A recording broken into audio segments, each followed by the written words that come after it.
মুসলমান যদি প্রসাব করে দেয় ভাসতে ভাসতে দাদার দেশে চলে যাবি। এর যদি কঠিন বিচার না হয়, যদি তাদের শাস্তির আওতায় না হয়, বাংলার জমিনে আগুন জ্বালিয়ে দেওয়া হবে। আসার পথে একটা ভিডিওর মধ্যে দেখলাম চট্টগ্রামে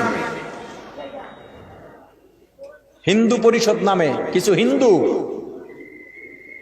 হেফাজতে ইসলাম এবং চরমোনাইয়ের গালে জুতা মারার স্লোগান দিচ্ছে।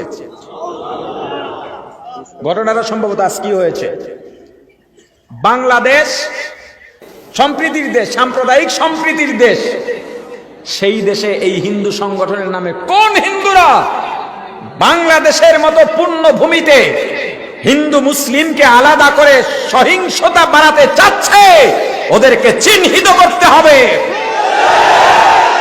শাহজালালের ভূমিতে, চরমোনাই পীরের ভূমিতে, আহমদ শফীর জমিনে মুসলমানদের বিরুদ্ধে জয় শ্রীরাম বলে স্লোগান দেওয়ার অধিকার ওদেরকে কে দিয়েছে খুঁজে বের করতে হবে। আমরা এদেশে তোদের ভাড়াটিয়া, তোরা আমাদের মালিক নাকি? এত বড় দুঃসাহস কোথায় পেয়েছে? স্লোগানের সময় ওদেরকে পুলিশ কেন ধরলো না? ওরা জয় শ্রীরাম বলে বলে হেফাজতের গালে গালে জুতা মারো তালে তালে, চরমোনাইয়ের গালে গালে জুতা মারো তালে তালে। মুসলমান যদি প্রসাব করে দেয় ভাসতে ভাসতে দাদার দেশে চলে যাবি। এর যদি কঠিন বিচার না হয়, যদি তাদের শাস্তির আওতায় না হয়, বাংলার জমিনে আগুন জ্বালিয়ে দেওয়া হবে।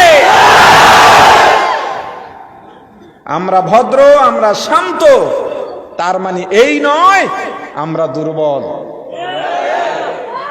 মুসলমান মরতে জানে, কথা বলে না? মুসলমান মরতে জানে, রক্ত দিতে জানে, মাথা নত করতে জানে না। আমরা বীরের জাতি, পালিয়ে যাবার জাতি নই। একথা মনে রাখবেন। মৌলবাদীদের বিরুদ্ধে আমাদেরকে মৌলবাদী বলে গালি দেয়, জঙ্গি বলে গালি দেয়, আছে না? আগে বলতো, এখনো অনেকে বলে মাদ্রাসায় জঙ্গি ট্রেনিং হয়, কথা বলে না?